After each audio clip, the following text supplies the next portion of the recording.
Certainly something useful to go on the board, know about this kind of stuff.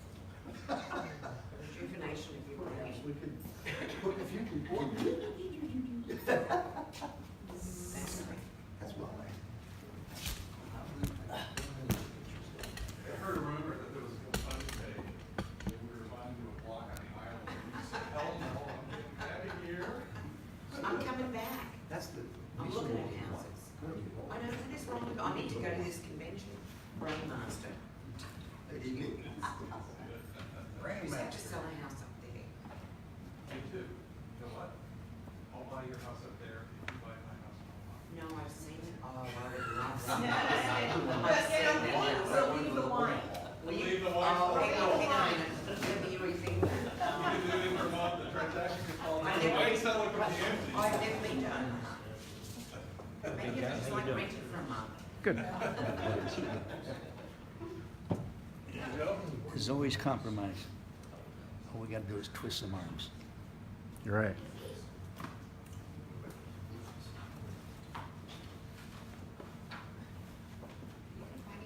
You're not gonna talk about Ohio State Buckeyes football on there, are you? Right.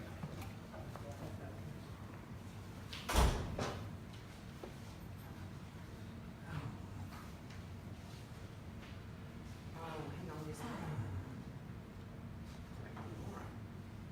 2 days.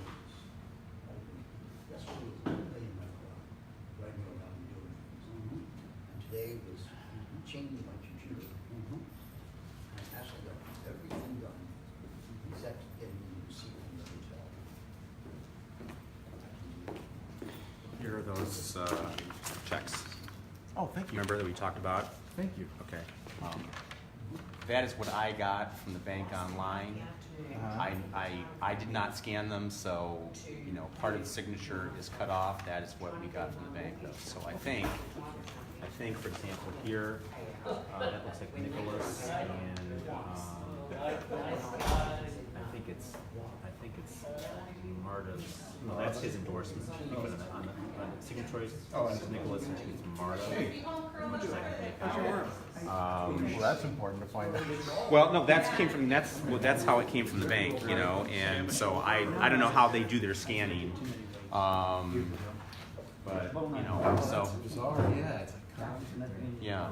Well, I think part of it was to take out the account number and the routing number, probably for security reasons, and maybe they just, in their zeal to do that, they just kept on going. We're really gonna make sure. Yeah, down the line. So. Okay, thank you. I appreciate it. I appreciate it. I know there was a pain. I know it was a challenge. You're welcome. Thank you. Oh, that's a good point. I did so much for 30 years.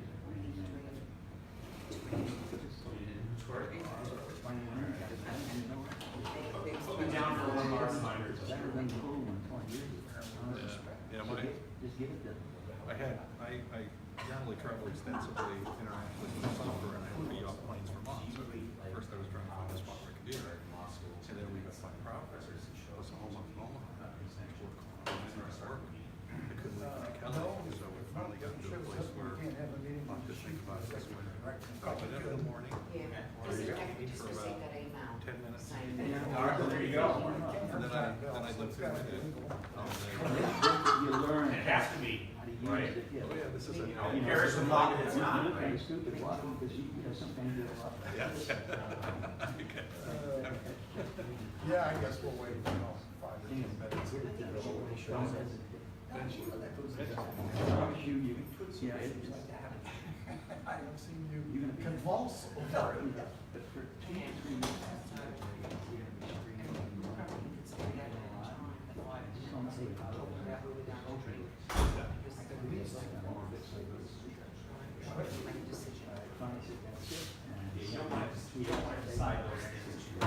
That's what I'm thinking. 2 years back, I had, a year and a half ago, I had doctor give me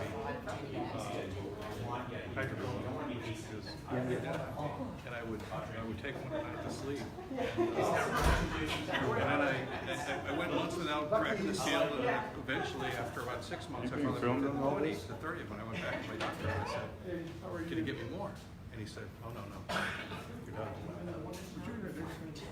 John Maravini. Joe Maradini. What about Brian McKay? Brian McKay. Yeah. Brian is. Whoa. You had a really strange reaction when you mentioned my name, and you don't know me, and you don't know anything about me, didn't know what it was until I walked up here. I'm curious, why do you have such a strong reaction against me? I shouldn't, now that I mention it. It could have been something you. I didn't. I don't boast. I'm a 43-year attorney. I've never been successful. I advise my clients at I don't anything you remember post. ever saying anything about it. Yeah, you did. Jim had mentioned that I was thinking about being on the ISIC, and your reaction was, no, you shouldn't be having up to 10 years. And I was curious, I thought, I don't know this guy. Why would he have such a reaction to me? Just curious. No, Brian. Right. Yeah, and you mentioned me by name. Must be talking stick. I really don't care. I thought about that kid running for mayor. I'm a call. No, this is directly to Jim for email. It's no big deal, but I'm just curious when people do stuff like that. Fellow running for mayor. Yeah, it's not, His face, somebody put his face in there, and he looked like he was 20 years old. He is. And asked the guy, Just moved out here. asked the guy, he hasn't been around the block enough. Right? He said he needs to be able to put more meat. Okay, so you got us confused. We're cool then, Joe, thank you. I wasn't upset by it, but I don't So your last name is McCabe. My first name is Brian. Something like that. You know, I bet you. I read all this stuff, I just don't post. Maybe I did Brian, and then you come up on Facebook. You probably did. And I said, hey, that's it. I'm gonna call McCary. No, I didn't call him. No, hey, listen, we're all good, it's all good. I was just curious as to, I didn't even know this guy, why would he get ready? It's like a, You know, get to know me, then just like me. no, But, you know, I don't. no, I read everything, I just don't post. I've been practicing law for 43 years. Every post is what we used against it. I'm talking about that young kid. I wanted to get here early so I could kind of clear the air here today. I'm glad you did. How you doing, my friend? How are you? You did.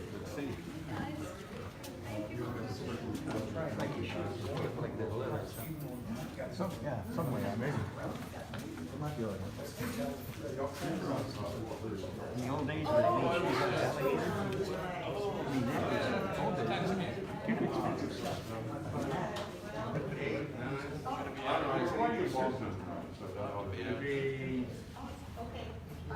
And I am really sorry, but. Okay, thank you. Yes. Could you guys write bigger next time? I just, I read it, just repeated it, and I'm like. Thank you very much. Behind, I saw that I'm driving over. We'll make sure we check. Yes, absolutely. I got it. And we're gonna be quick about it. But then I have the person that says, oh, I don't forget. Good, how are you, sir? I'm going over there. Over your burger too, yeah. So, I need to make sure that, you know. I'm not gonna be. If you're ready to open your mouth. You were saying, was he with me the other day? Kim's husband. I don't have to watch my talk. Yeah, I do more people, you're right. You will be on, you will be. Yeah.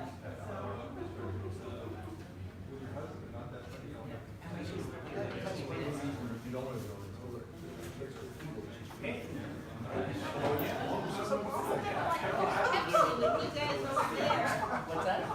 Joel and Brian, is this the Coke Pepsi kind of thing? No, it's me. It always sits there. I know, that's weird. I haven't had a bad thing on it. Nothing to be read in like bright side, green side. Very good. And I'm really. Yeah, I know, I just thought. Yeah.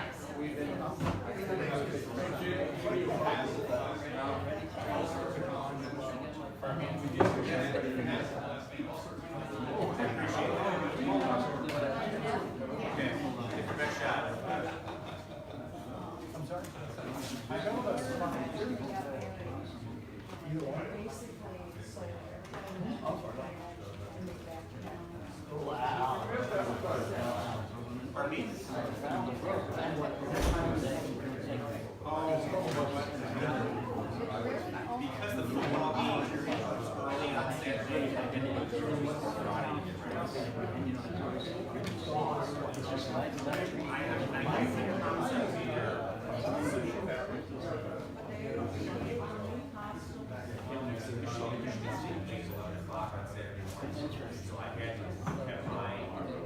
had to have all my party favors lined up early, so this for Friday. Thank you. I appreciate that.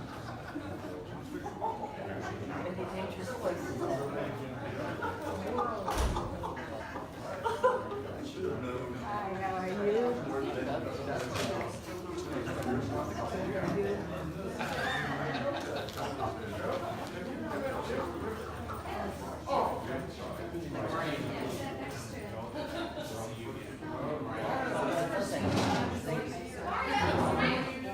Hello. You're here. Aren't you driving somewhere?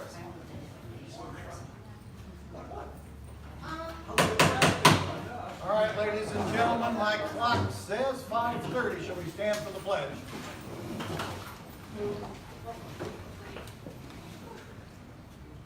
I pledge allegiance to the flag of the United States of America and to the republic for which it stands, one nation, under God, indivisible, with liberty and justice for all. Be seated.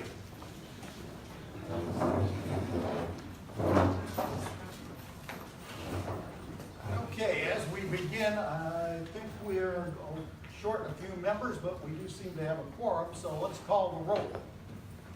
Ms. Secretary, would you call the roll? Yeah, Marvin Jones, Present. Marta Sprout, Present. Nick Colosi, Vicky, present.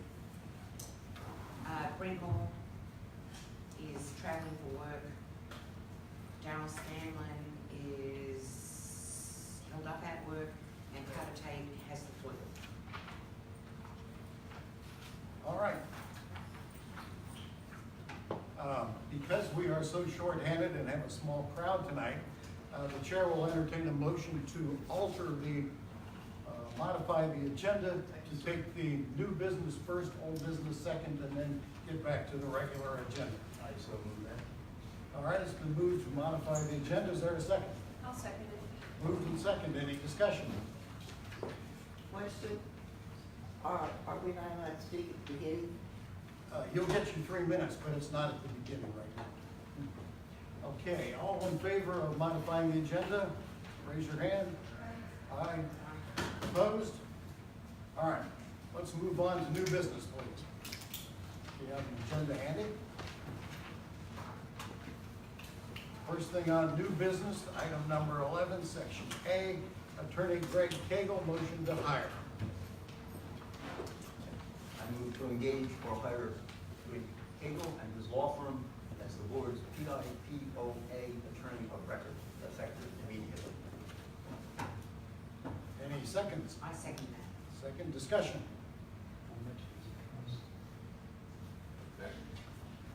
Oh, here we are, discussion, go ahead.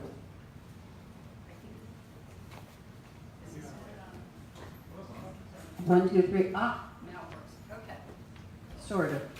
So they're abstaining from the Just commencement? so everyone knows, Cagle is literally the man that wrote the book on PoAs, and he has an enormous amount of experience with hundreds of other associations. I think he would be a valuable resource. All right, thank you. Other discussion? Vicki? Nick? All right, call the question. All those in favor of hiring... Oh, sorry, you're out of order. All those in favor of hiring Mr. Cagle, raise your hand, signify by saying aye. Aye. Any opposed? No board members opposed? Motion passes. Who? Let's see. Marvin, I have Next piece of a business. motion. What? I have a motion to do with this. Oh, okay. Now, I move to terminate John Bell and his law firm's engagement as the board's or PoA's attorney of record effective immediately. Is there a second? I will. Moved and seconded. Discussion, please. Anyone? No discussion? All those in favor of the motion signify by raising your hand and saying aye. Aye. All opposed?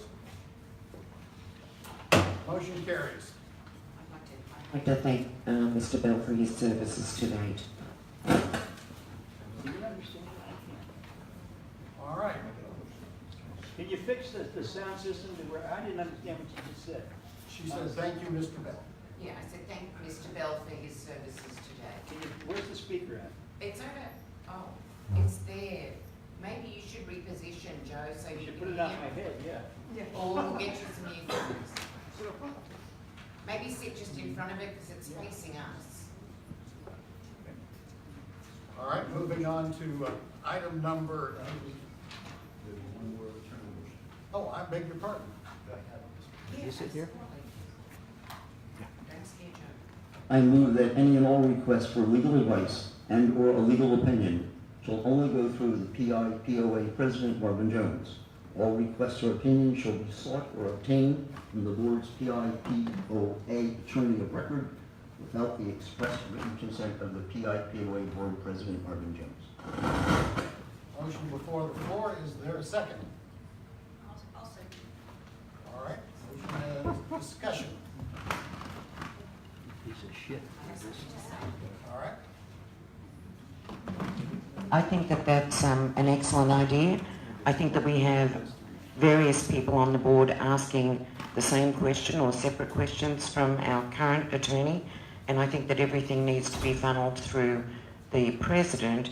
To date, there has not been pushback from the president to ask for legal advice, so I don't feel that that's going to hinder us in any way to get the right information that we need. additional discussion. No additional discussion. Been moved and seconded.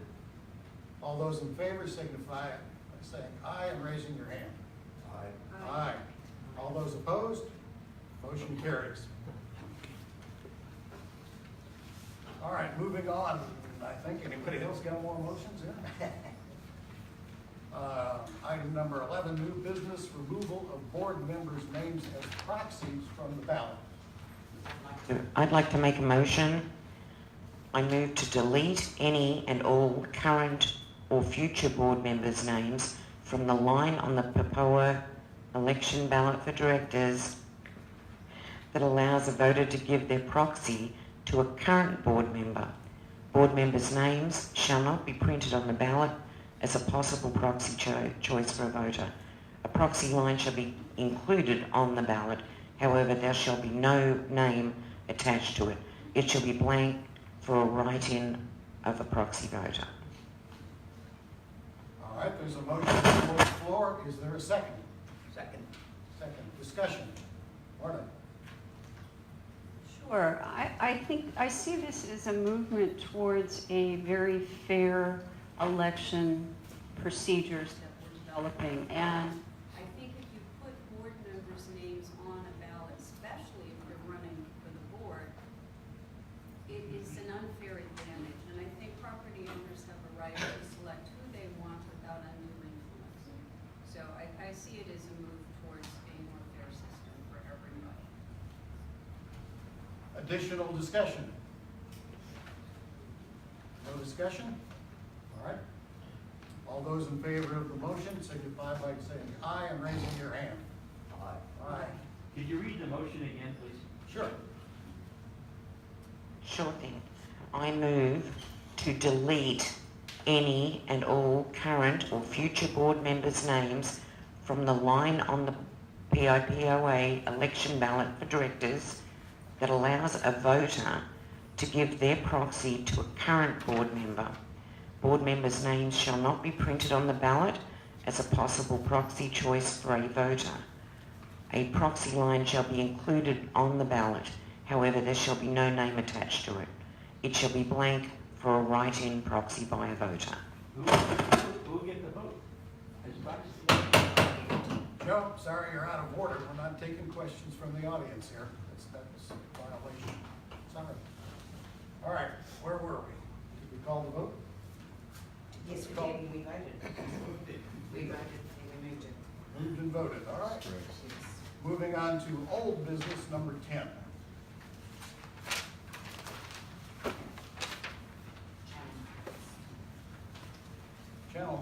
Coast Guard letter. Let me read to you, if I can find it here in my stack, the Coast Guard letter we received. Just a moment, let me dig through here.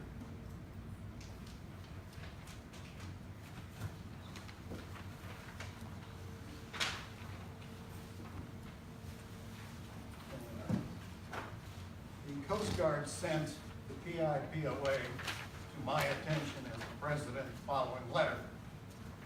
Our records indicate that the POA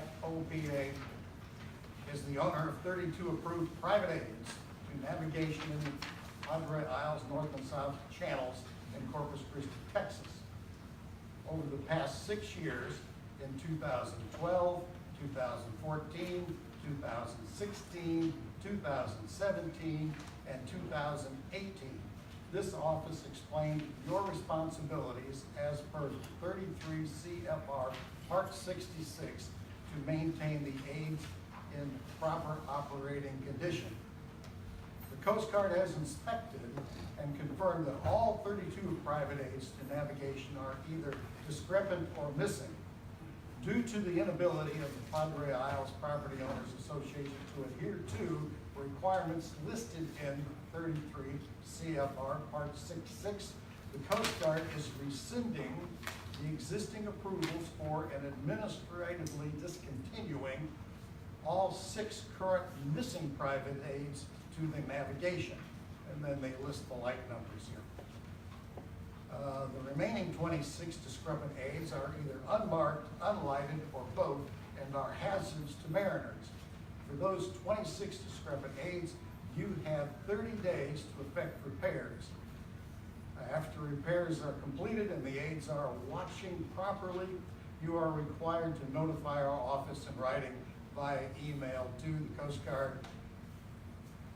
Please specify which private aids are required by the 2018 Coast Guard light list rather. All communication shall go to yada, yada, yada. Well, ladies and gentlemen, we have to fix our channel markers. All right, I've prepared the proposal, which was circulated to the board some time back, and prepared to make a motion regarding the repair and replacement of all 26 markers. All right. I move to accept the repair and replacement proposal brought forward by Marvin Jones. This motion includes using Hendrickson Construction, the low bidder, for labor. First sign quote or Signing America quote for signs, and builder's first choice for poles and hardware. Furthermore, this motion requires that the POA comply with all Coast Guard rules, regulations, and federal law. The above repair and replacement shall commence as soon as possible. All right. Is there a second? I second that. Discussion. Mr. Bennett.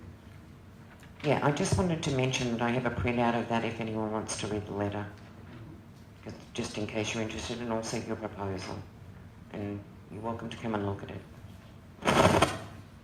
Marta.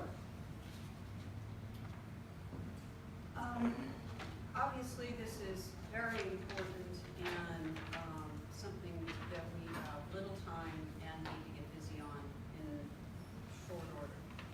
I support this motion and believe that the costs are understandably based on replacing our remaining 26 approved markers.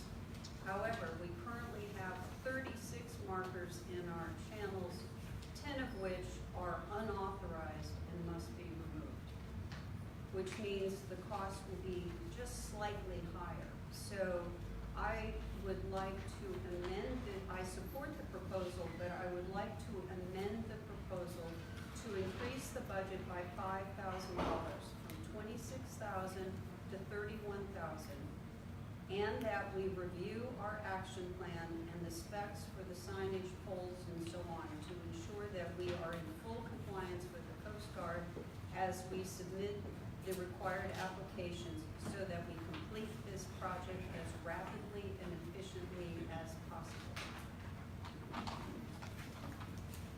You want to make an amendment? Yes, that's That was an amendment. That's your the amendment. amendment. I second. Second the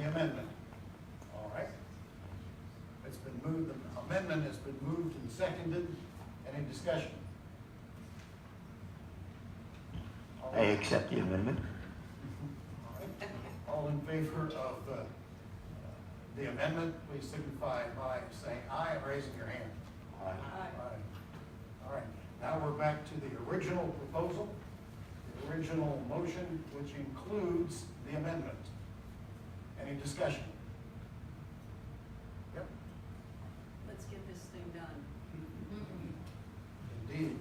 This has been dragging out way too long, ladies and gentlemen. It's time to get this done. We just voted on that just with the amendment in it. Yes, So we good? Well, we need to vote on it, including the amendment. All right. So, we have a motion and an amendment before the table. All those in favor of the motion and with the amendment included, signify by raising your hand and saying aye. Aye. All those opposed? All right, the amendment, the motion with the amendment passes. Very good. I think that takes care of that. Let's go back to page 1. You still got 10B. In The POA employee and board Oh, I'm sorry. Wow, busy night. Okay, number 10B, employee background checks. Okay, so I have a motion for that. I think we've discussed it enough. So I move all current board members shall have a full and complete background check by December 11th, 2018. In the event that a board member has a criminal record that violates Texas state law or the PIPOA's bylaws, then that member must be removed from the board. Furthermore, all persons newly elected to the board must undergo a background check no later than 15 days after taking office. This new board member shall be subject to the same violations of Texas state law and the PoA's bylaws for removal. Is there a second? Second. Discussion? Marta? I think it's time. You're right, we talked about it enough. This is normal business practice. This is something that is here to protect our community from elements we don't want in sensitive positions. So absolutely, I think it's great. It's been moved and seconded. Any further discussion?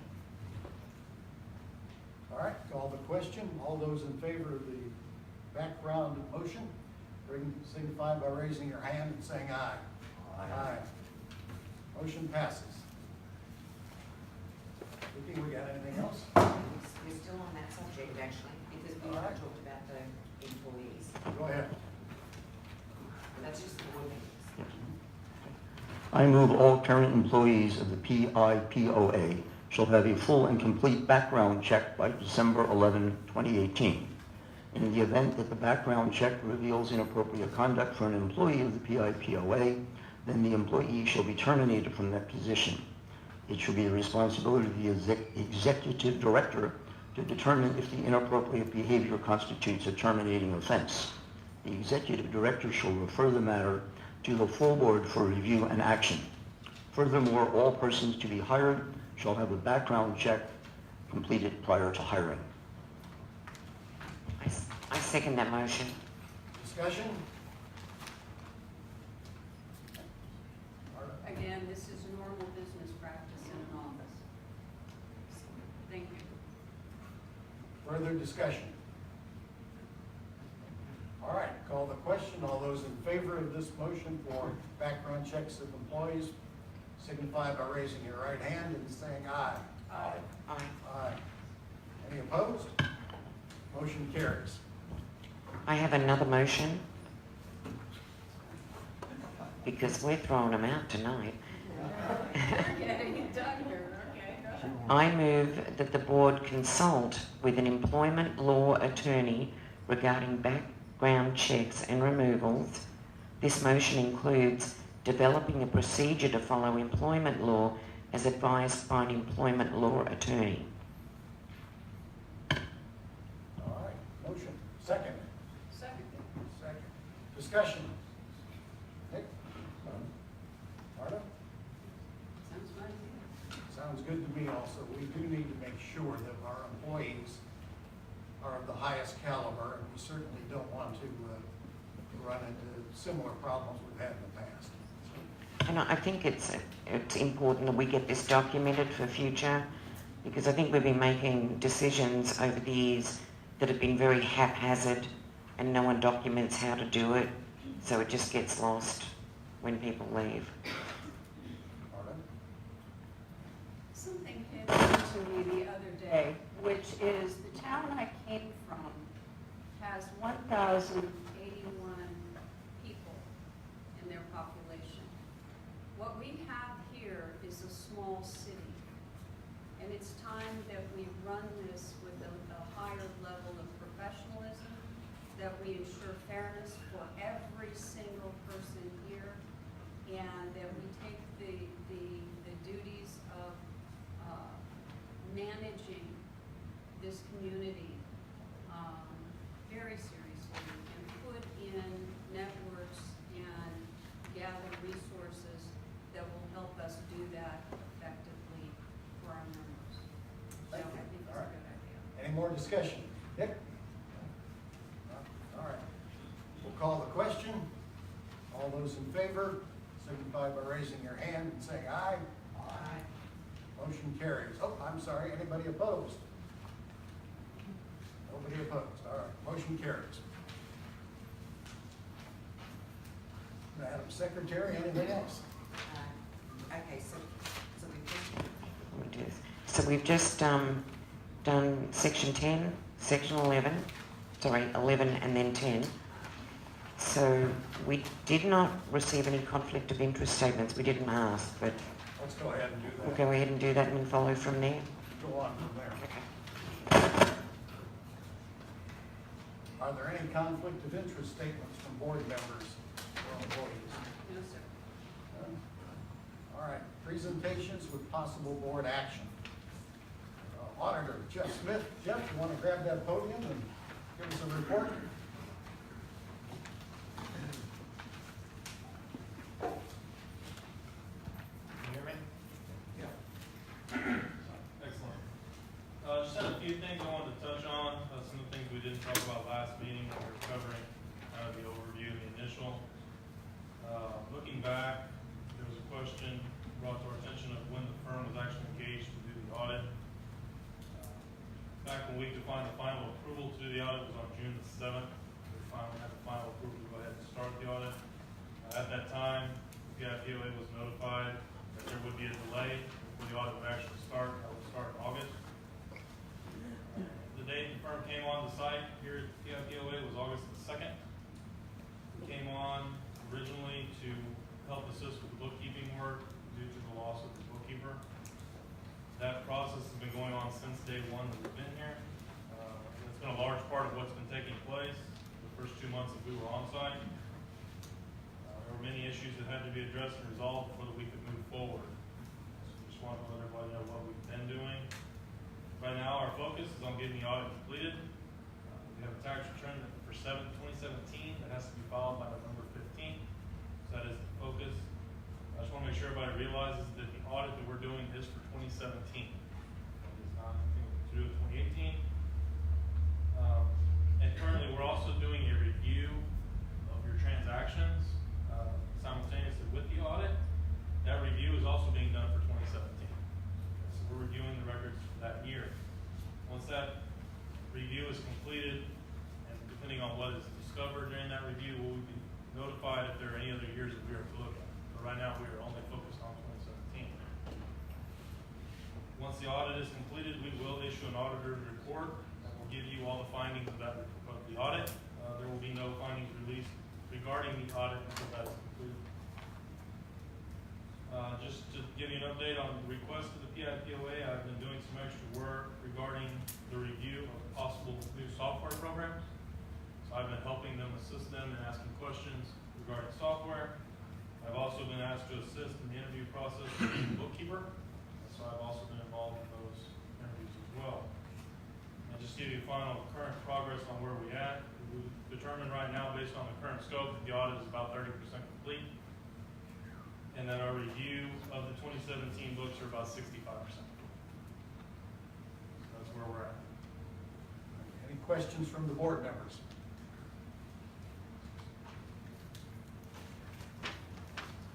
Thank you. Thank you, Jeff. Next on our agenda is Village Park update, Dan Calugero, who I don't believe is here, but he has sent Veronica. Oh, that's what you look like. Yeah, we talked on the phone many times. All right.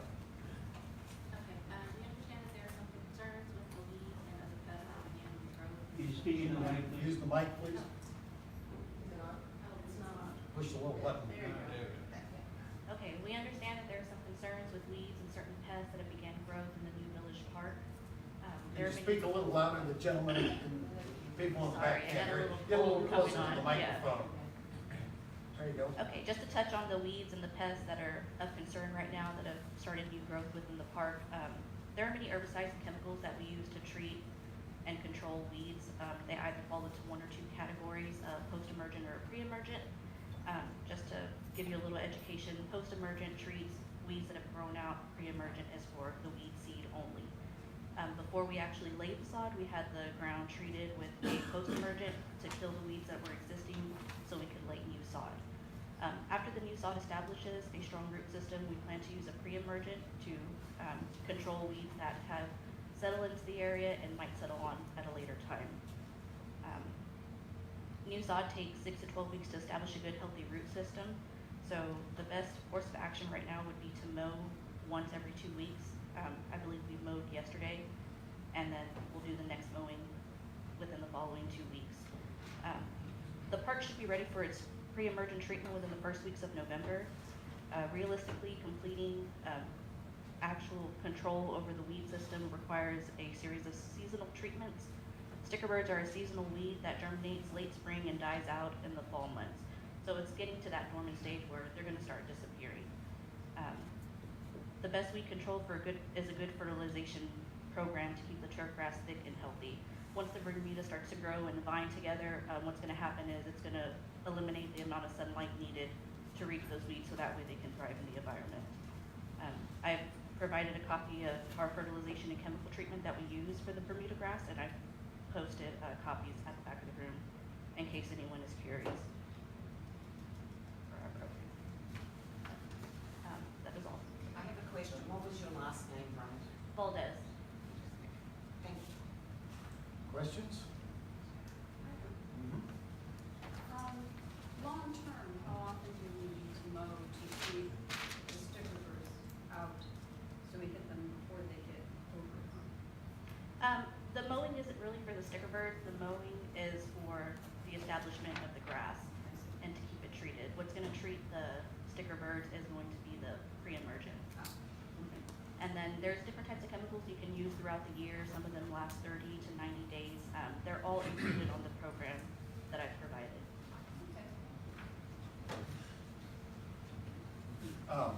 Thank you, Brian. While we're on the subject, once the sod and landscaping is complete and our contract with Fox and Hanson Engineering is complete, then we are eligible to send the paperwork to the city of Corpus Christi for completion of the project and division of the funds, and we would get, of course, money that would front to the city for this operation reimbursed to us. I don't anticipate that to be too far away, maybe another 30, 45 days, something like that.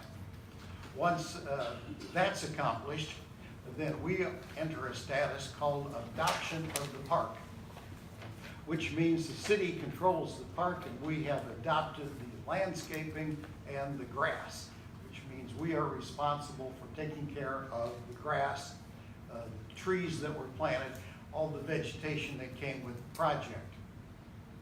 The city is going to provide us a stipend to do this of around $14,700 a year, and the rest of it is up to us. Other matters in the park, like trimming palm trees, maintaining the basketball court, and other assorted items is the responsibility of the city.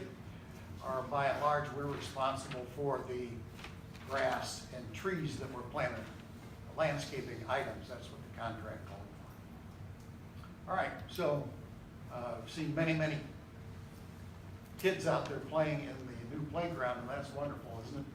It was like birthing a baby to get that thing done, so we're happy about that. Thank you, Brian. Volleyball net? Volleyball? Yes, Hanson has, at one of our previous meeting, volunteered to install volleyball poles and net. I assume they'll be forthcoming with that in the not too distant future. The contract's not finished yet, so I'm sure that will be coming. If not, I'm sure we can get it in their ear that they need to do that. Yeah. All right, moving on.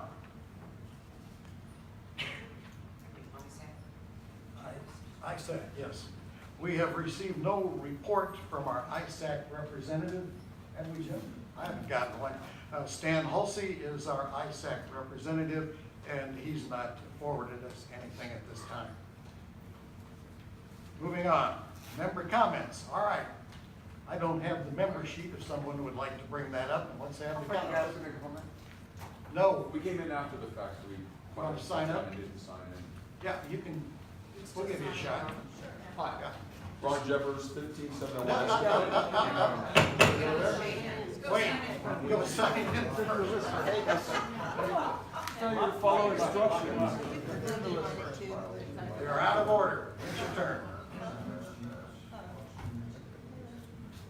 Do we get the shot lock him up? Yeah.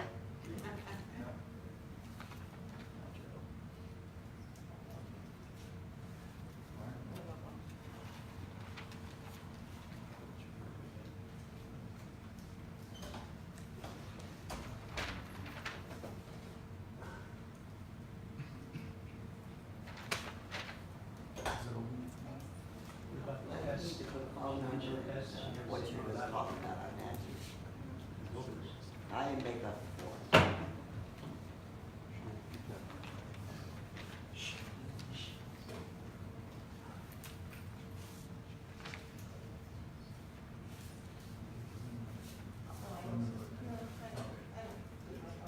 All right. Can you bring the clipboard up and we'll start at the top?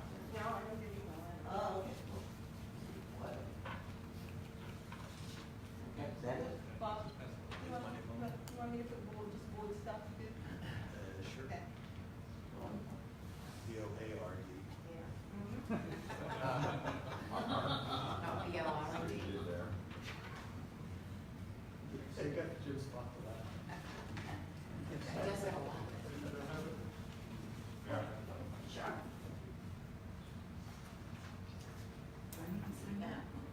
What?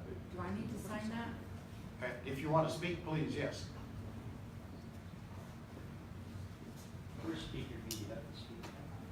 Yeah. No, I don't think they want that.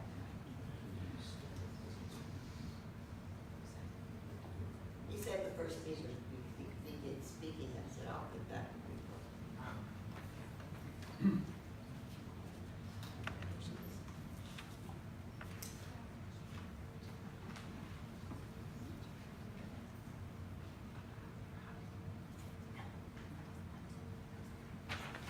Nick, you look very sharp tonight.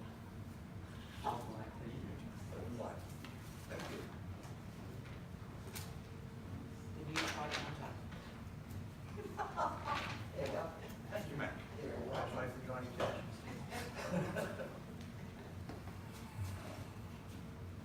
All right, let's proceed. Henry Dornick. You have a mic here, or we just talking Up about it? here. Podium over there. Come on over to the podium if you wouldn't mind. We can hear you.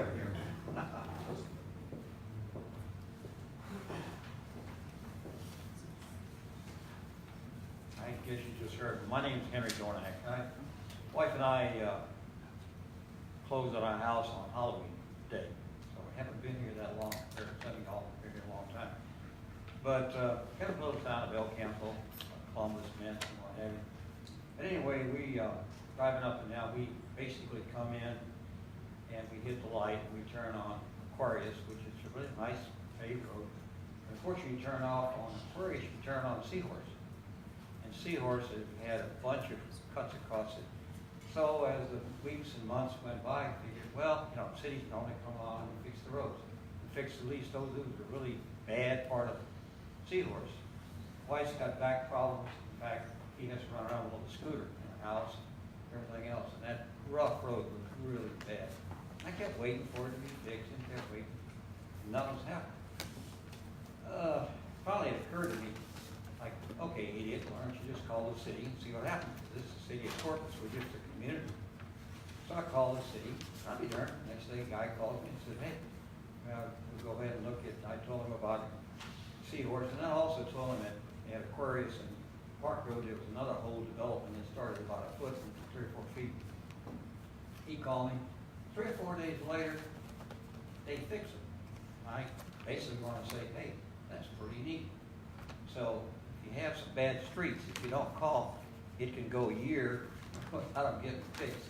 So I found out if you call the city, they put a work order in 3 days. At the end of the day, of course, now the street needs to be repaved. It's rough, you don't have it. But at least you got, some of those dips were like 3 or 4 feet deep. Anyway, I just want to sort of add a voice to the street there, Corpus. The other thing I want to talk about is that, I don't know how many of y'all aware of, but how many general aviation airports do you think the city of Corpus Christi, Padre Island, do we have? Anybody know? General back there said 0. It's exactly right. We have 0 general aviation airports for Corpus Christi. I come from Wharton, El Campo, which is a little 10,000 pounds. We got an airport. Bay City's got an airport. In fact, I'll pass this board just for grins, because I got maybe a minute or 2. Here's a map. If you look at all those blue dots, those are airports. If you look at this book, both sides of that is full of Texas airports. The whole book is full of airports. But this town has no general aviation airports. I happen to fly. So I was interested, I guess, hey, what's general aviation airport in Corpus? He said, there isn't any.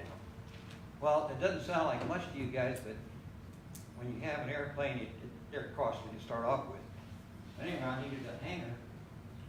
And so the only airport you really got is commercial. And they charge $1,000. Henry, you got about 20 seconds. Okay. Commercial wants $1,000 a month for hangar. Working where I'm at is $180. Everybody talks about, all your politicians are talking about improvement, economics, what have you. Why can't Corpus Christi, or what have you? There's 2 solutions real quick. One, you got the place to build here on the island, you can build an airport, expensive. Better one, is convert Navy airstrip or Walden, what have you, to a general aviation airport. It's already there. All right, thank you.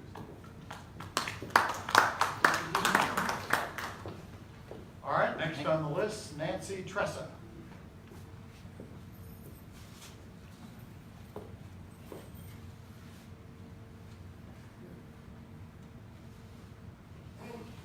Good evening, folks. I'm here for 3 reasons, 3 points.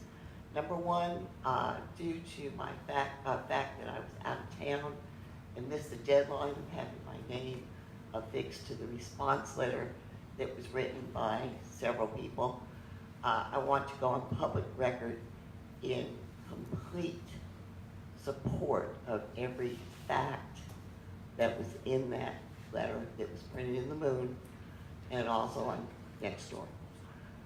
Again, I want to go on public record saying that I want my name out there with those facts. I had a second point that I was going to talk about, but as I sat here and watched the proceedings this evening, I think my second point dropped off the radar.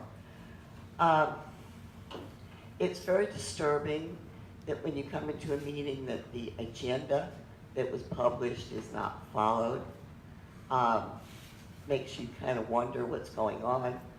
And then as I watched the proceedings, it seems very obvious that this meeting was very scripted and ran by your president, Mr. Jones. This is not Mr. Jones's POA. This is the community's POA.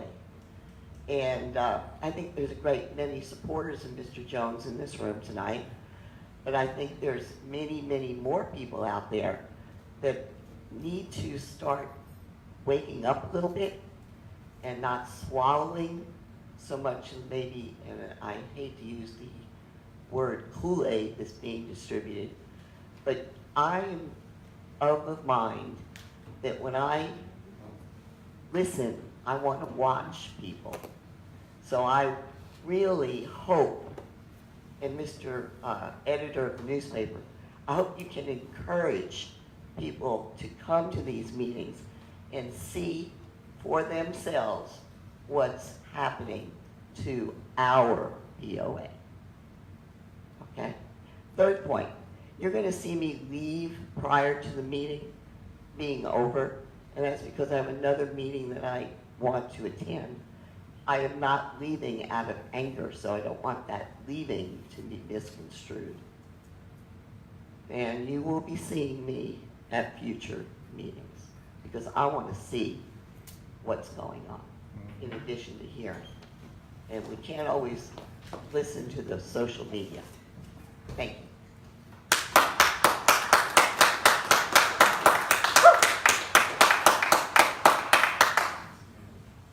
Next on the list is Fox Tree and Landscaping. They've done their report, I guess. All right. Ron Jeffers.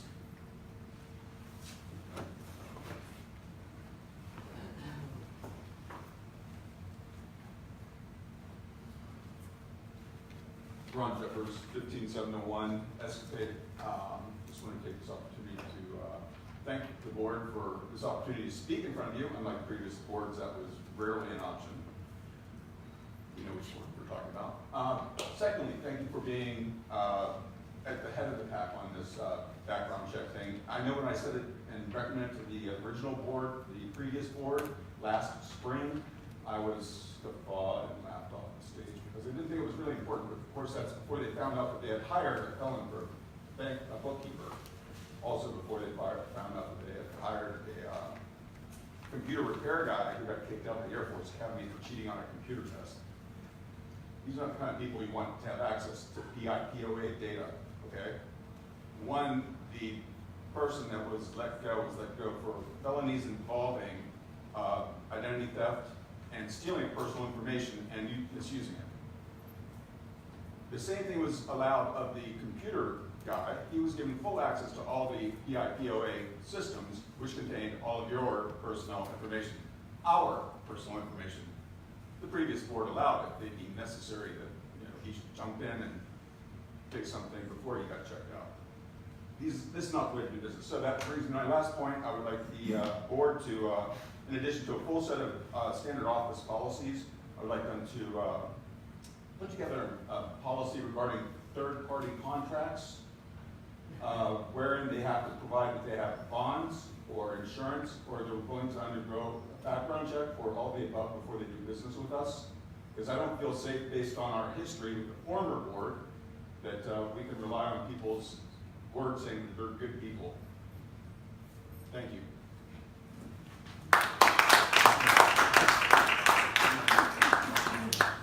Kelly McFadden. Pardon me. Yeah, I know. That's where I'm headed. I'm going to sit for a while. Kelly McFadden, 15606 Street Adams, Maine. In 1996, my husband Jim and I bought our first home on the island as a vacation home. We were a family of yours, mine, and ours, and bought a lot of plane tickets to fly down with kids for holidays, to occasionally escape a cold Nebraska winter. In 2010, we made it permanent. And since then, in addition to our personal residence, we also own 5 rental properties, all situated in the PIPOA. For the most part, we were blissfully unaware of the PIPOA. We would get the yearly statement and an occasional newsletter.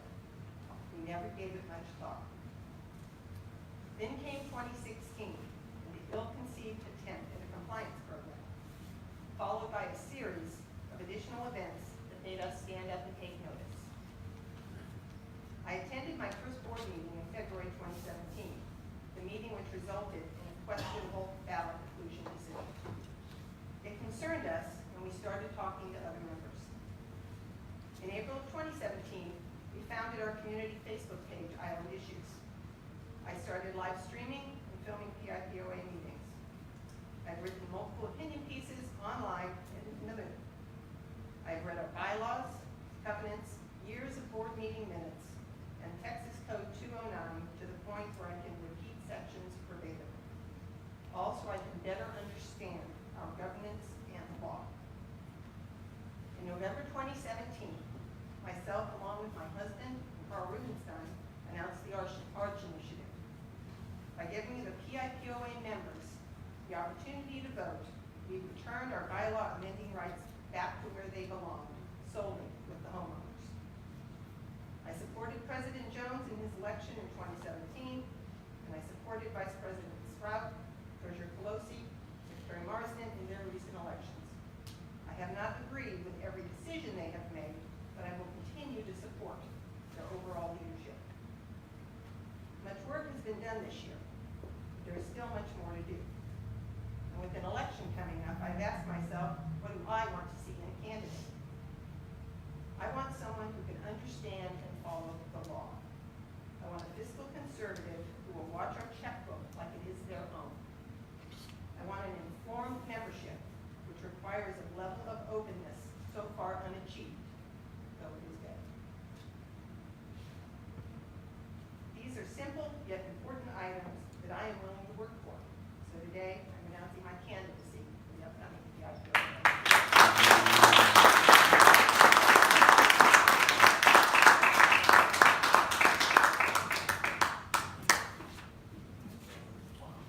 All right, next, Bob Aljo. Hey, Bob. Hi, Bob Aljo, 1569 3000 Bank Drive. I was gonna, if we were gonna talk at the beginning of the meeting, I was gonna say, please hire this new attorney, Mr. Gable. Got that done. And I was also gonna say, please get those proxies off the ballot as far as the names of the board members being associated with the proxies. You were asking about, aren't there still going to be proxies? Yeah, they're going to have a blank spot for proxies. You can write somebody's name in as a proxy. You can write a board member's name in. You can write whoever's name in for that. So that's going to be great. And what a smooth meeting and how well this meeting went. It seems like the biggest complaint lately that I see and read about is, can't we stop all this arguing in our POA? Can't we get people to get along? And that's the way this meeting went tonight. I would fully support, I will fully support Ms. McFadden as a board member candidate. And I also am declaring my candidacy to run for the board.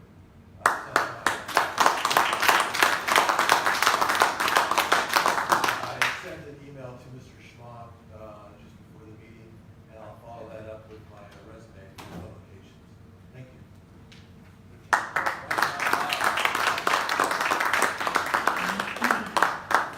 All right, next, Jim McFadden.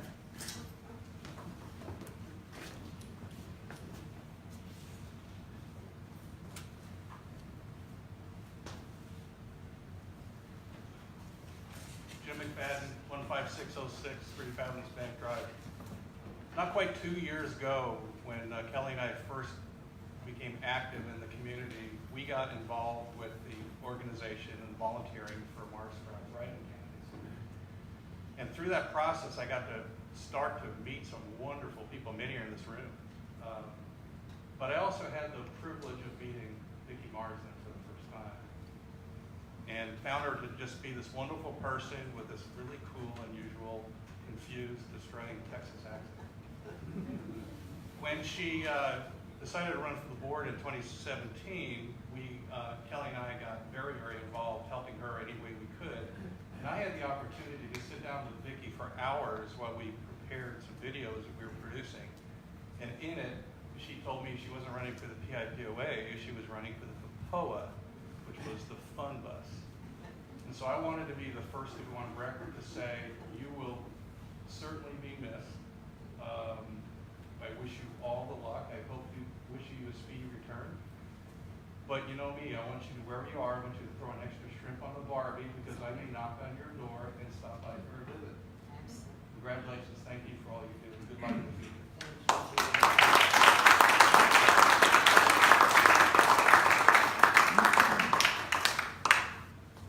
right, Kim.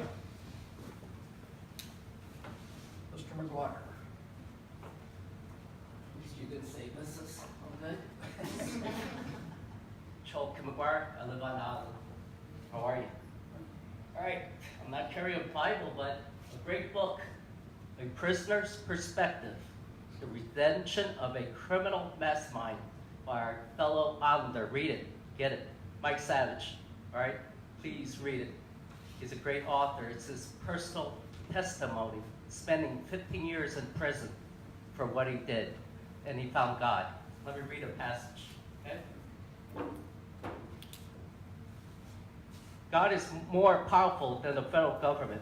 He knows everything, and nothing can be hidden from him. His conviction rate for the unsaved is 100%. Without forgiveness and grace, there's no hope for them.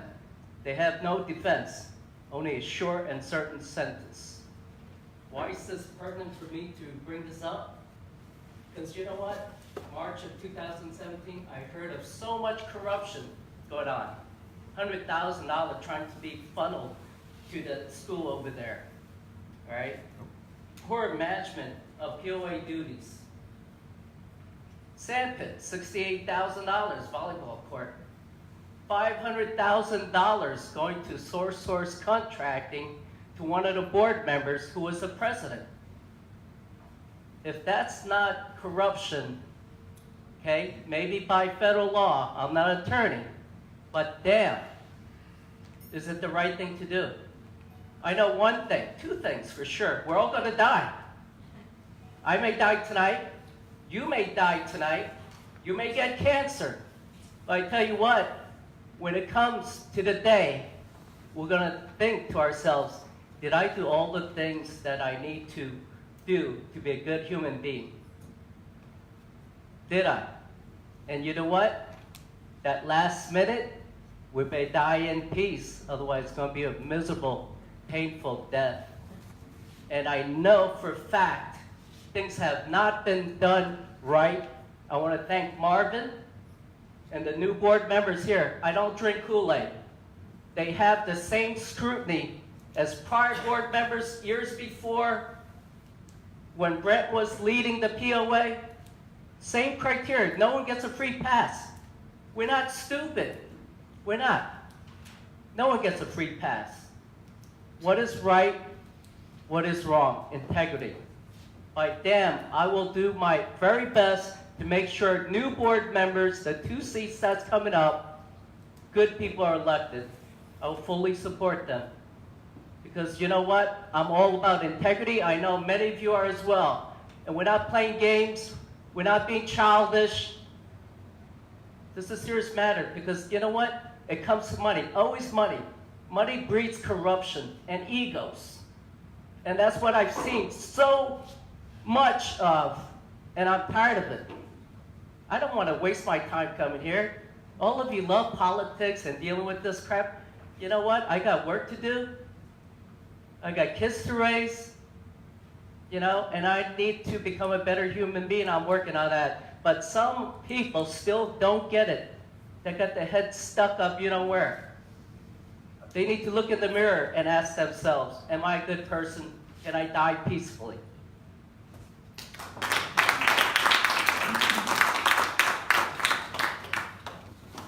All right, next up is, looks like Susan Greg? That was Kristen. Oh, that one's crossed out. I'm sorry. No wonder I can't read it. All right. Brian McCabe. Susan. Are you Susan? Yeah, you crossed it You out. crossed it out. All right. There we go. All right. Okay, hi, I'm Brian McCabe. I live at 13789 Hawks Nest Bay, and thank you, Marvin, for putting the background checks up front because I didn't have anything to say because y'all did that.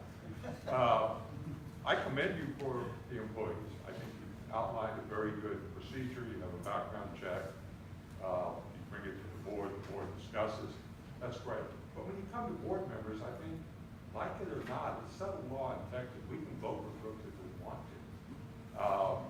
I came back after Daniel, and Paul Ferguson, Supreme Court said, if you know, and you're still going to elect him, elect him. Also, it's somewhat confusing and recognizing that we have a deadline on November 15th for filing on the board, but you have December 11th to get the current board member. But what happens if the prospective board member is in fact elected? It's confusing. And to a certain extent, I feel it's disenfranchising to say that someone cannot run for the board because they violated Texas law. Me, I'm not worried about it. I'm a 43-year attorney up in background check. You know, I couldn't drive 55, so yeah, I violated Texas law. I've had some quarrels with the toll authority on my toll bills. I had to pay some fines. I violated Texas law. I think you would be well advised on one of the other motions to talk to an employment lawyer, particularly when it comes to elected position. Employees, I'm all for it. Elected position, don't disenfranchise my right to pay for that, to vote for that crook, if I know he's a crook. That's all.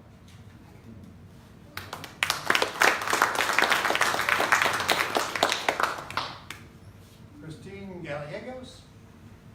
Gallegos. Gallegos? Yeah.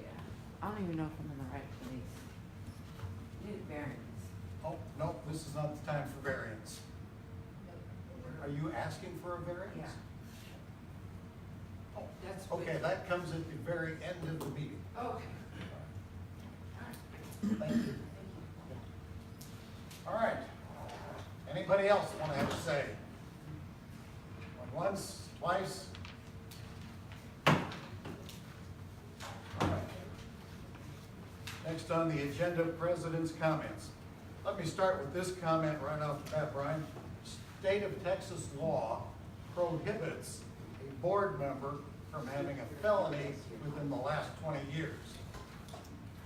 Texas state law prohibits a board member from having a crime of moral turpitude within the last 20 years. All this amendment does is echo state law. Okay? Heretofore, you wouldn't know if someone had a felony conviction because you don't do a background unless it appears somehow. So we're simply taking steps to comply with state of Texas law. Martin, you addressed me by name, so I'd like to respond. The motion didn't say felony or moral turpitude within the last 20 years. It said violation of Texas law. I believe that's the same thing. All right, thank you. Moving on. Board of Directors vacancy. Well, I think we all know that the board's sweetheart, Vicki, is leaving us. What's the effective date, Vicki? The 30th. I 30th resigned of the October. 30th. All right. My house closes on the 31st, but I don't know what time. So. All right. So we, here's the procedure for the board to fill Vicki's seat. All right. First of all, the board will have to take applications and probably do some interviewing as a board. Okay. Then someone gets to be appointed to that seat to fill the seat until the end of that seat's term, which in this case will be almost 2.5 years. That is state law also. Okay. Vinyl fences, write-offs, sales tax, and earnings shall not inure. All right. I want to read something here from the Articles of Incorporation for our PIPOA. Article 4 addresses this topic. The corporation is not organized and shall not operate for pecuniary gain or profit. The corporation is not authorized to provide exterior maintenance to private residences. No part of the property of the corporation and no part of its earnings shall inure to the benefit of any director or private individual. The corporation shall never be authorized to engage in a regular business of a kind ordinarily carried on for profit in any activity except in furtherance of the purpose stated above for which the corporation is organized, nor shall the corporation engage in any activity which is not permissible for organizations except from taxation described in section 501c4 of the Internal Revenue Code as amended. That's a mouthful, isn't it? All right. It has been brought to the board's attention that there may be some violations of this article and our nonprofit status. I'm not going to go into details on each one of these things, vinyl fences, sales tax for lot mowing, write-offs, and so on. But I can assure you that the board will begin to enter into a review of these matters to see if we have, in fact, violated any of our articles of incorporation, if we have violated our agreement with the IRS to be a not-for-profit organization. So we can expect to hear more about that in the future. It may take a little time, but we will settle this issue. All right, moving on, Executive Director report, Mr. Schmock. Well, good evening, everyone. Hope all of you are well. Please don't leave on my account. No, maybe because I want to go watch the World Series. I'm very happy. Take me with you, please. Thank you, Nick. I have 10 things I would like to discuss tonight, and I promise it doesn't sound nearly as bad as 10 things sound.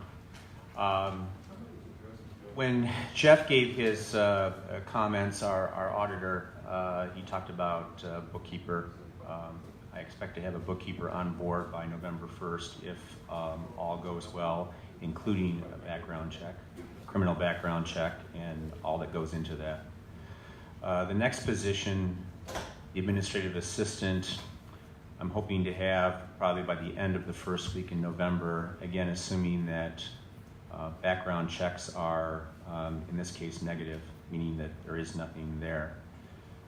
The bookkeeper, both of these positions are important.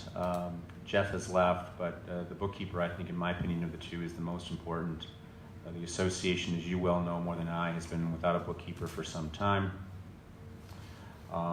That has caused, among other things, I don't want to emphasize that it's all the bookkeeper's fault or anything along those lines, but not having a bookkeeper and things that are alleged to, and are hearsay to me at least, to have occurred, need to be addressed. We need to undo certain things before we can start doing certain things.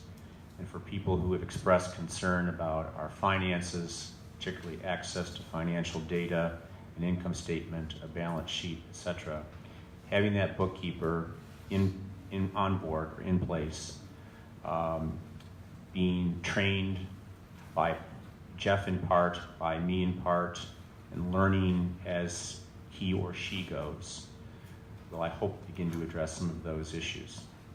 So that's staff. I was going to talk about background screening, but the board stole my thunder, so I'll skip over that.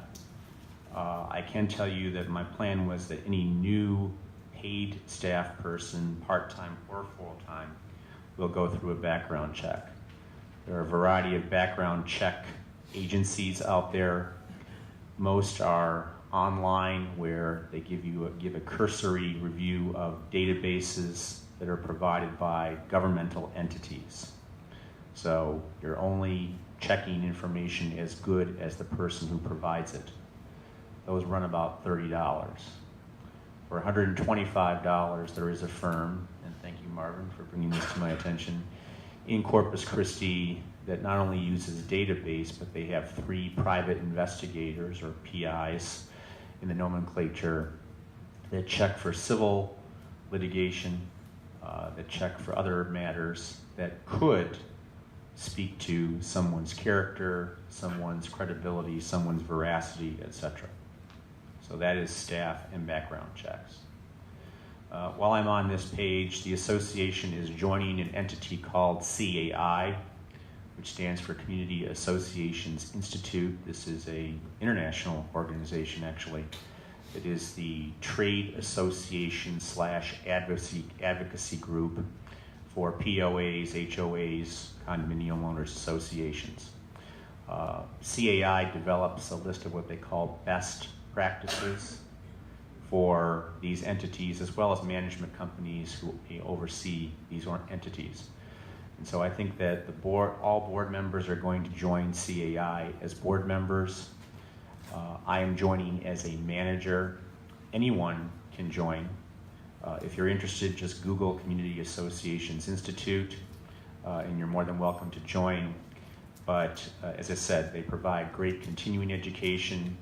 There are opportunities to interact with other similarly situated professionals, be they managers, board members, or homeowners, as well as those vendors that provide a variety of services to those entities.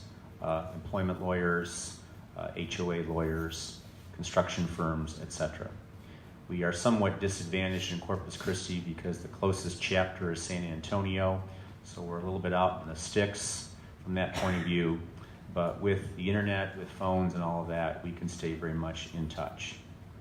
And speaking of that, I spoke with you in September about software, both our internal software, Microsoft Office, emails, all of those kinds of fun things, the website, as well as the bigger issue of property management software, which allows us to administer the PoA by tracking accounting, tracking workflows, tracking member accounts, knowing who lives where, how long they've lived there, basic information like that.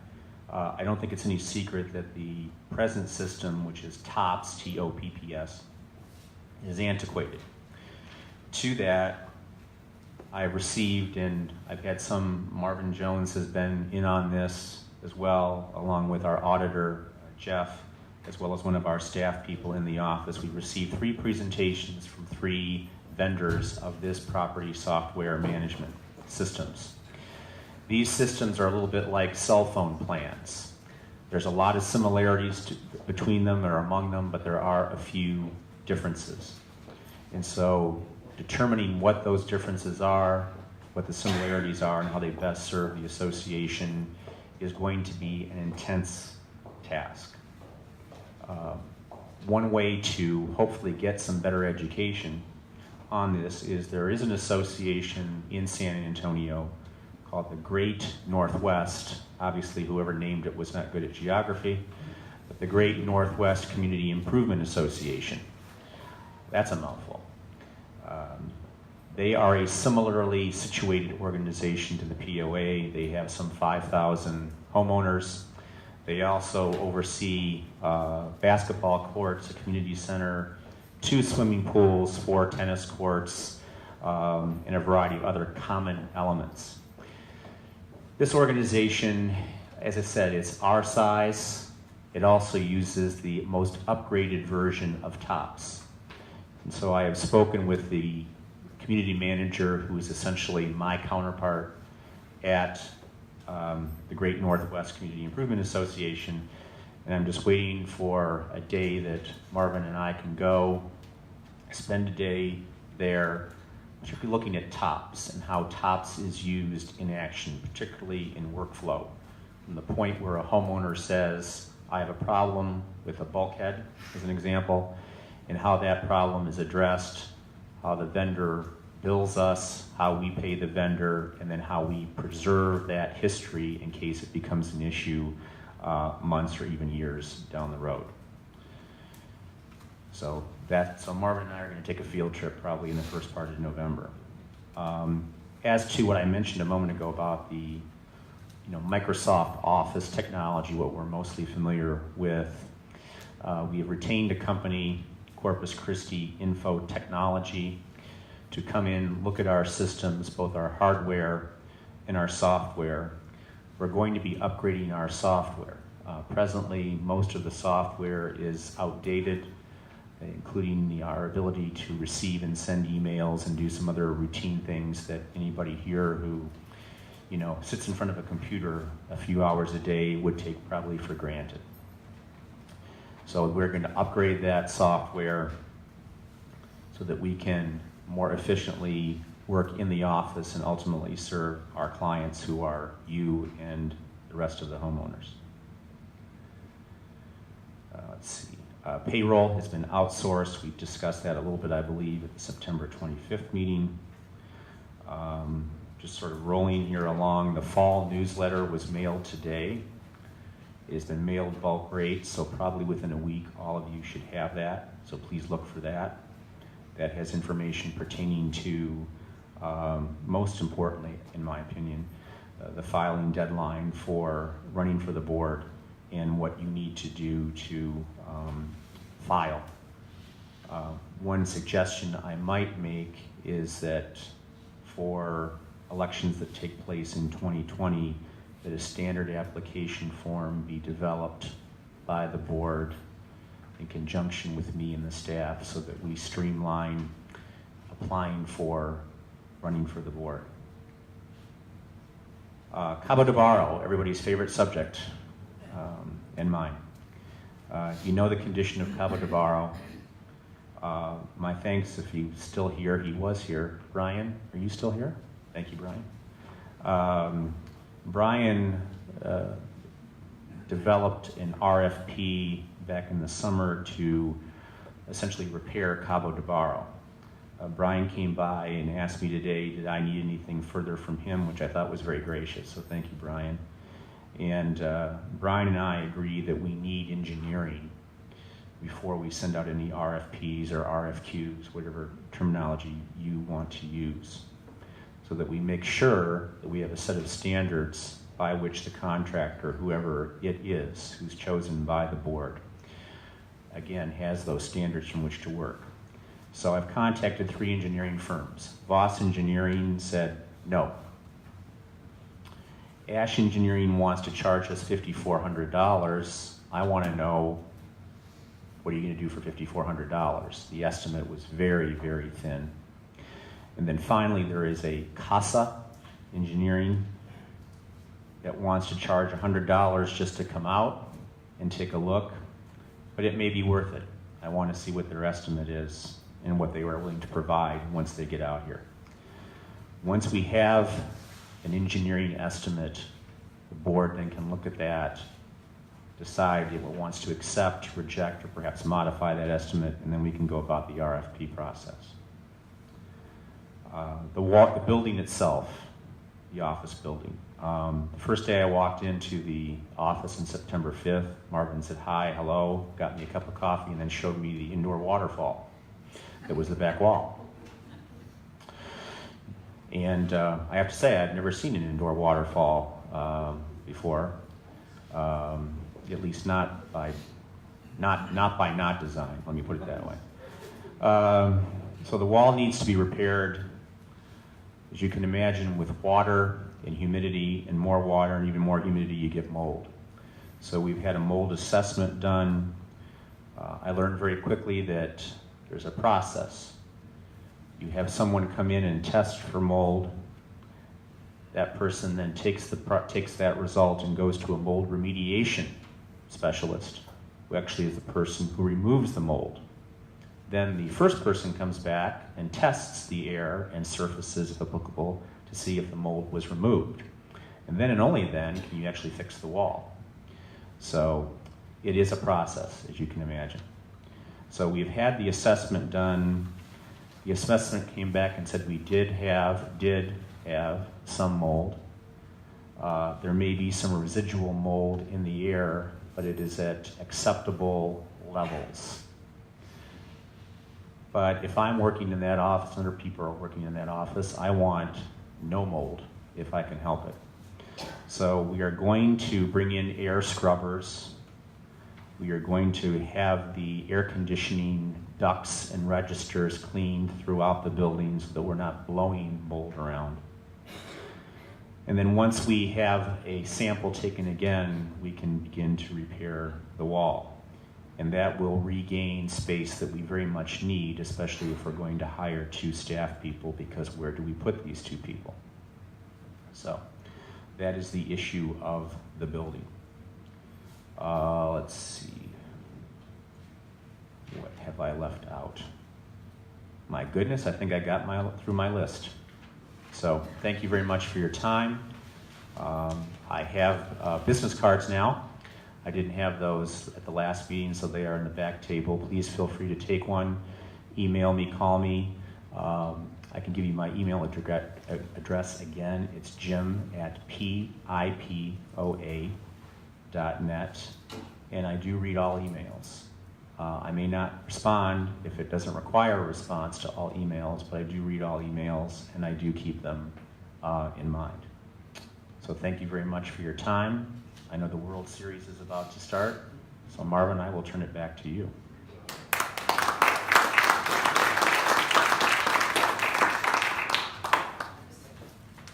I'd like to compliment Jim on his excellent report tonight and pitching in with both hands to tame the waterfall. All right, moving on now to the consent agenda, which consists primarily of the secretary's minutes from the previous board meeting. Okay, so I have one minor change, which was just an error. I had Carter making a motion and then voting against it, which was not correct. So I need to take that off. He did vote for it. Other than that, as long as we're good with the minutes, I know I sent them out last week for everyone's review. Do the minutes contain the information from the email vote? No. No. Well, then we're not able Do to we? approve it What did tonight. we email vote on? Well, I've kind of forgotten as well. We'll have to do some homework. Okay. So we cannot approve those minutes because state law requires us to include that in the Okay, I'll make sure that if there was an email vote that we put that in there, okay. And then I'll send it out to the board. All right. Committee reports. Compliance Committee, Alan Rickardson, Chair. I don't see him here. Is anyone here to give a report? I think he will stand on his minutes from their meeting, and that'll be online if anybody wants to read it on the website. Next, Architectural Control Committee. Tom Cable, do you have a report? I believe he does.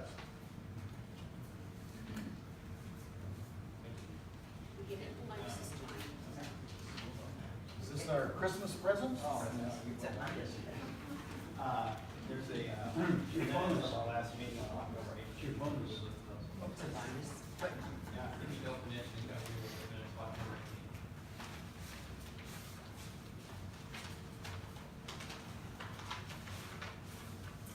Okay, usually you wouldn't provide the minutes this close to the meeting, but trying to be active and get things done.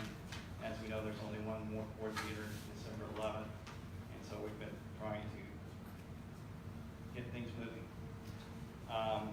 There's some interesting things in these minutes for October the 18th. The first item I'm looking like is that the agenda items that we've made some motions, and you'll see the red word moved on these. And one of these things that we found was there's an Article 42 in the Board Policy Manual for strange reason. And basically it's about moorings. And it's a valid, good mooring rule for garden lots. It's still active, but nobody knew about it because it was buried in the Board Policy Manual. So we're asking permission, or we're recommending that the board allow us to move that into the ACC document. So that's a recommendation. Not long ago, a couple months ago, we submitted a lot of rule revisions. Some of these were very short, simple rules. Some of them have to do with safety, very minor things. One of them having to do with the new city code. But we've heard nothing from the board in regard to that. And so the board, by motion, asked me to simply ask the board to let us know what happened to these revisions. And we're not asking for that right now, but someone can contact us at some point. We'd be happy to know what's going on with that. I'd like to skip F and go on to G. We had a meeting with Greg Smith, a city councilman, and he said he would support this if he was reelected. But what this is that it used to be that the city, before it could process an application for a project or a house, had to have an ACC approved application before they could proceed. For some reason, that's reversed.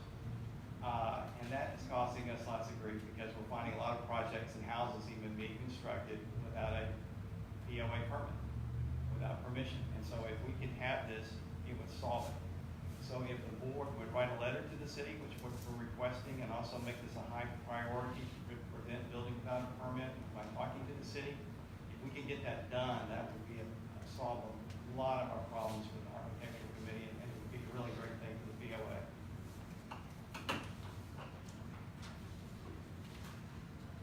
Turning the page to something simpler. The board, the ACC thinks it's a good idea to kind of split our function into me being the administrative person, handling, writing things and minutes and so forth, and Robert Krisky is in a leadership position. And we think that dividing responsibilities in the committee helps to strengthen the committee, and then also if you lose somebody strategic, it's not as critical. And in fact, in the future, we may be spreading our duties out somewhat further than right now. So the ACC is asking the board to reappoint Robert Krisky as the chair. I would like to point out item I, which was really interesting, where the city council is considering raising the level of our foundation's height up to as much as 2 feet. Problem with that is that that's going to be great for our FEMA rate for the whole community if that happens, because all of our FEMA rates will go down for the entire community. And of course, it's an advantage to the individual homeowner. The downside is that all the houses being built then will be 2 feet taller. And if you do it the conventional way, by building up the land, the homes that are lower will be affected with drainage problems. So what will happen is we'll have to have homes that have exposed foundations that are about 2 feet taller, and maybe they can be landscaped or something like that, or stucco. But probably, I'm just giving you a heads up, that's probably the way to go if it happens. So it's just something to start thinking about. That's why I wanted it to be in the minutes, especially for the board. And finally, you know, I'd like to get to our last recommendation, and I'd also like to discuss why we moved this up. We have been working through the ACC document in kind of an orderly fashion. The first time we proposed some things to get things in place, which is the original part of the document that kind of discusses the function and purpose of the ACC and so forth.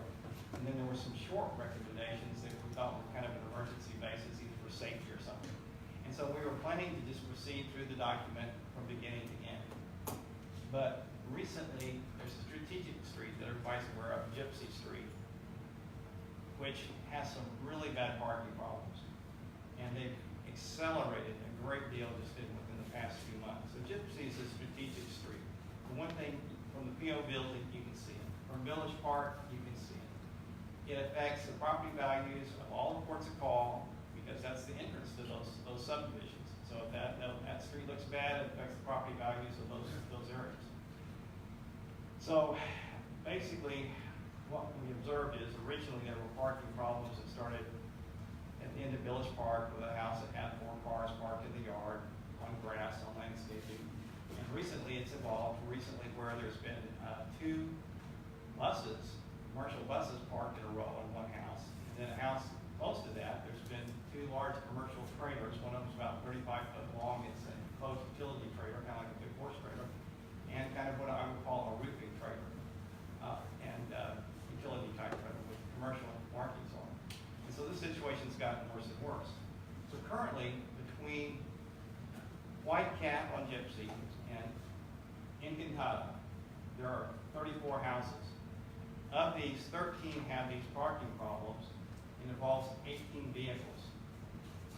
And so I just want to go through this and then I'm done. And then everybody go through the World Series. But I want you to understand why we're doing this. At one house, there's a black pickup parked in the rock at an angle on the rock. Another house, there's 2 motorized vehicles, cars in the rock, and they're paralleling the sidewalk. One's parked on either side of the front sidewalk, which is very strange. There's the 2 commercial buses that I mentioned.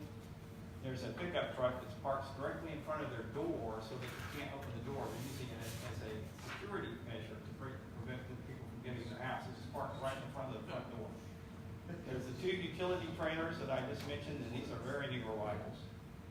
There's a boat trailer that could be parked behind the building line. The way this house is that they don't have side property line fence on one side. They can park behind the building line. Instead, they park in front of one of their main windows, just sitting in the rock.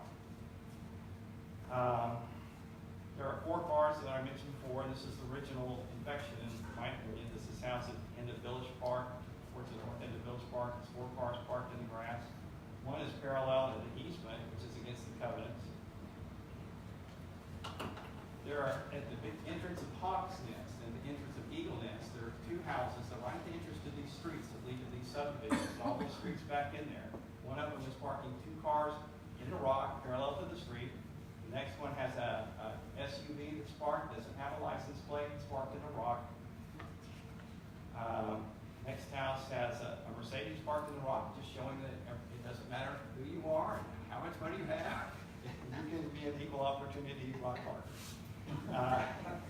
There's a now infamous vehicle that's on the corner of Gypsy Street and Hawk's Nest, and it now has some additions. You know, it's a 6-wheeled, used to be an emergency beach vehicle, and now just recently the owner has added a structure on top of it where it's now 14 foot tall of rusted metal. So this has gotten to be crazy, and especially in the past few months. In addition, I've gone around and looked and seen that there are more RVs. I'll be giving a survey on that pretty soon. And then also there's a Toyota SUV that is now parking on Whitecap on the south side of Whitecap.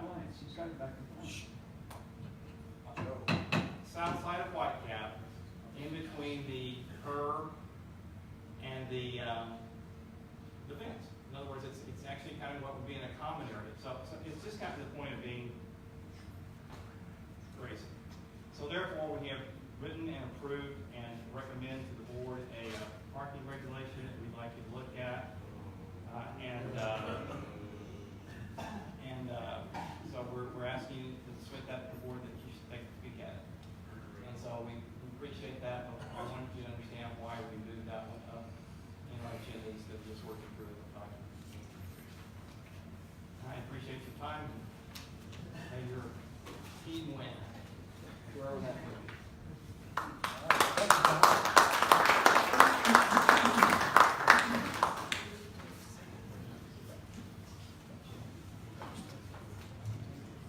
Okay, moving on, canals and waterway minutes. Bill Sargent.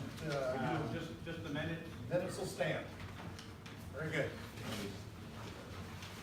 Item number 9 on the agenda, Treasurer's Report. Nick Colosi. In your package, you have the monthly report.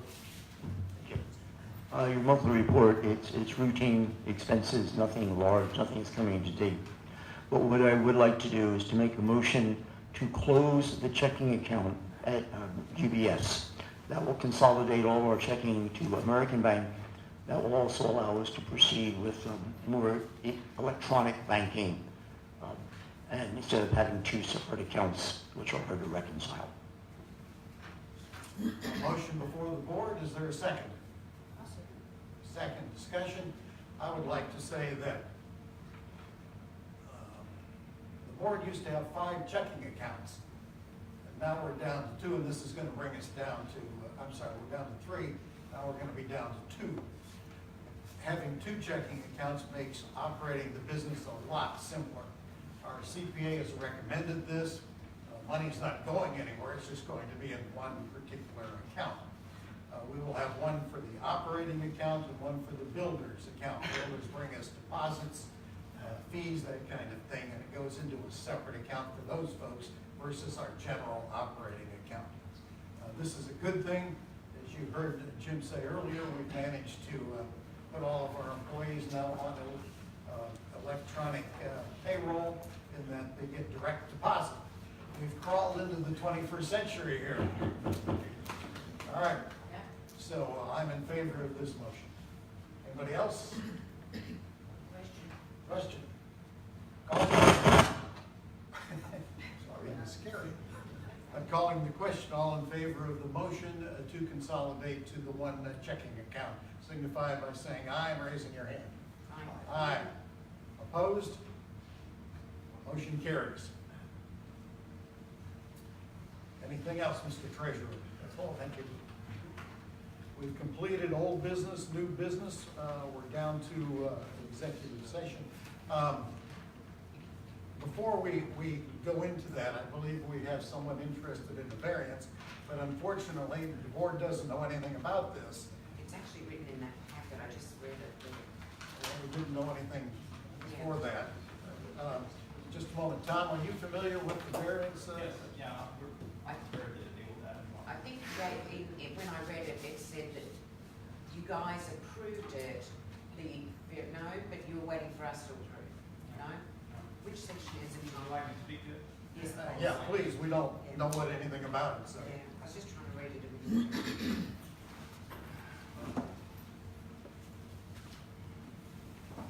Come on up here, Chris.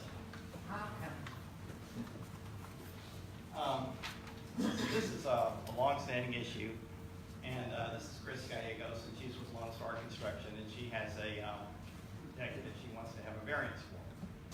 And the thing about this is kind of an example of the catch-22 that the ACC has had now for years, and so has the board, which is when someone comes to us and legitimately requests to do something, often they're denied. But if they build it without a permit, nothing ever happens to that permit. Nothing happens to that project. In other words, they just build it, they do it. So along Covadavara Street, which is on a large canal, their mooring line is restricted to only 10 feet, which is really weird for that wide a canal, because the normal for a wide canal is 15. Okay, so that's the normal. And so, of course, everybody wonders why that is. So the thing about it is, everyone, including me, would think the reasonable thing would that be 15 feet like every other thing, but you can't do anything about it because of the covenants. Now, in this case, there's a house next to the house that Chris is interested in that does have a 15-foot dock, but it has a variance. But prior to 1992, the board, the ACC, could actually go against the covenants if they thought it was in the community interest. So this variance of this person next door is valid because it was prior to 1992. After 1992, the ACC cannot grant any variance that violates a subdivision covenant. And there's some good reasons for that. In other words, it's not all bad, it makes sense. But in this case, it's one of those cases where it doesn't make any sense. So if you look at Google Earth and you look along Covadavara, you'll see all these illegal, quote, docks and also boat lifts. In other words, you put in a 10-foot boat dock and then they'll add a 10-foot wide aluminum boat lift to the outside of it, or you'll see extensively large docks. And so the committee must obviously, because it violates the covenant and it's not prior to 1992, we cannot approve the variance request. There's no peculiar hardship. It would have to be a new rule. In other words, we can't do a variance on that basis, and of course we can't grant a variance because it's against the covenants, okay? So what we're saying is, we're not trying to put the board on the spot, but we're always on the spot. So let me put it this way. There's a lady on Mingo Key, okay? She's on Mingo Key, which is just right there. I mean, you can throw a rock and hit it. They have the 10-foot mooring line. Lady Debbie, I think last name Debbie Banks, she comes up to me and says, hey, I wanna extend my dock past the mooring line. I say, well, Debbie, you can't do that. And she takes me out back, and here's two houses right next to her that have 15 feet. Now I don't know if they were done prior to 1992, don't know. But if they weren't, it makes it a really tough situation to be a PoA ACC member and have to tell people that try to get permission, no, you can't do it, and people that don't get permission that they can. So basically, I'm saying we need to just do something about this principle in general. The ACC cannot possibly grant this variance for the two reasons I mentioned, but I am referring it to the board, and I'm basically in support of her position. Wouldn't it be wonderful if Covadavara could have 15-foot mooring lines? It'd be great. But so this isn't the one on Benassi? No. Go up in the packet? No, we already did that with Benassi, it was granted because it was a garden Oh, lot. okay. And I believe Covadavara is also a garden lot. it is a garden lot. Which is the 50 feet. It's 10 foot in their case in the covenants. In other words, that one is, Right. that's a weird one. Right. Most of them garden lots are 15, this is 10. And that's the subdivision covenant. So, that's why we're kind of here. I don't see I can grant the variance, but I do feel like that something needs to be done to make it equitable for people that seek, like Chris says, to do it the right way versus people that just build things without a permit. So that's my comment. Any questions for me? No. Well, no, sorry, folks, I don't get to ask any questions. Personally, I don't know enough about this to make a good informed decision. I would like to carry this over to the next meeting or sometime in the near future so that we as a board can understand what the problem is. Tom, do you have any issue with that? No, except that I'll write you a paper on that, and I'll send it to you, because you'll have it in writing, exactly what all the problems are, and I'll write you a whole problem with the mortgage situation, the whole 9 yards, so you'll be educated in it, but it's really an issue of what are we gonna do? Now, for Chris's perspective, you know, if she doesn't get a variance, you know, which I don't think she can, but she would have a time crunch issue, and of course you should speak to it, because obviously she won't get to build this, that's the way that the owner would like. But I don't necessarily think that should happen. In other words, I don't think that you can grant a variance here. But in the long term, we certainly should think about doing something, either having people remove their things that are illegal, or somehow moving those mooring lines. So that's my hope. Well, I don't speak for everybody, but I don't believe we have enough information either on the bigger picture or her particular situation to make an intelligent decision here tonight. Anybody agree or disagree with that? I agree with you. Mark? Yeah, it seems to me that, you know, obviously you brought this issue forward, but it seems to me we need to look at the bigger picture of that whole channel or subdivision or whatever, and I agree, I don't have enough information right now, but I think it makes a lot more sense to look at the big picture at the same time and just get the facts and make a good decision for everybody. All right, how about we have Tom get back with you after we get time to take a look at it and see what we're gonna do. Okay, is there anything that you need from me? I mean, this has been pushed back and pushed back and pushed back. Well, this is the first we've heard of it. Right, and Could you write down your information? absolutely. I contacted Heather, well, we were working on it, and she said that she was gonna go ahead and send everything that you guys needed, so that way we could do this, so. We just got this packet. Just- on the computer, so. Very good, thank you for your patience with us. We'll try to get this resolved and make a decision here. All right, moving on. Executive session. One more thing, we have no executive session then because the variance has been put off here. I do have something else to say, however. At the last board meeting, a question arose regarding me receiving 2 reimbursement checks. If you were here last time, you heard that. Sometime back, we were late on paying our water bill to the city. Anybody have trouble with their water bill? Well, so does the PoA. So, in order to keep this already. I did. I'm making a point here. Okay. Drove downtown, paid the water bill with my check and advanced the PoA loan. You're welcome. In addition to that, in Nueces County, I paid $67 to file the new bylaws after the Arch election, okay? And got reimbursed for that. That money went to the county. All right. In addition, while in HEB, we had, let me back up, prior to me going to HEB to buy groceries with my dear wife, we decided that our compliance guys needed some shirts that would make them look uniform. So I found shirts there for $16 a shirt. You try to find a shirt for 16 bucks out there. So I bought them with my credit card and received reimbursement. The total of those 3 items is $316.24.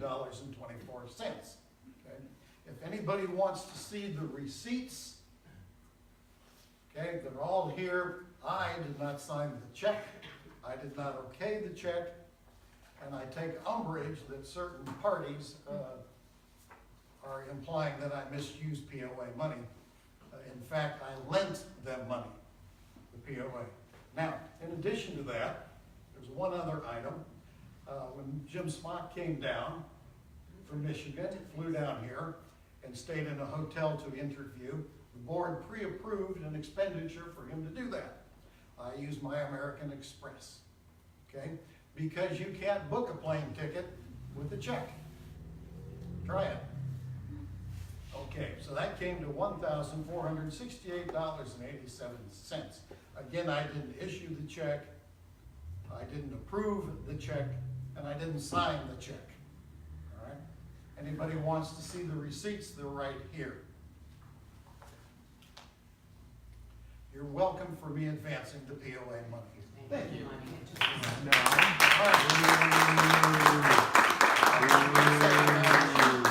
Yep, you're out of order. Sorry. No, I just wanted to back up that I took the phone, I did the phone call to the city. Stop. and Did you get waited airline for miles? numbers online to find out People how were accused of Marvin crimes for did it. far less. All right.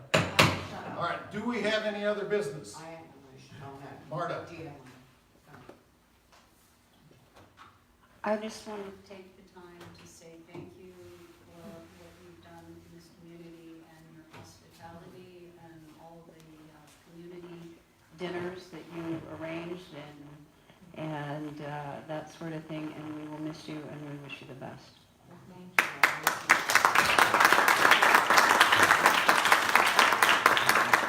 If we have no more business, Vicki, would you like to be signing off for us tonight? Yes, I motion to adjourn the meeting at 7:10 p.m.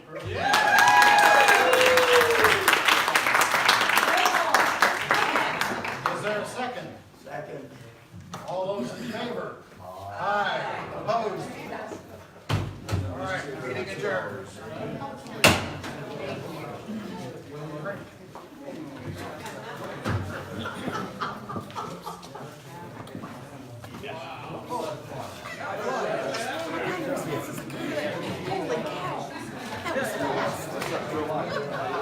Good, how are you? Travis, you want all these receipts? Yeah. Yes, I'm at the hell of it again. I've got owners, I'm taking over the downtown property and the airport property. Sorry. What you're doing.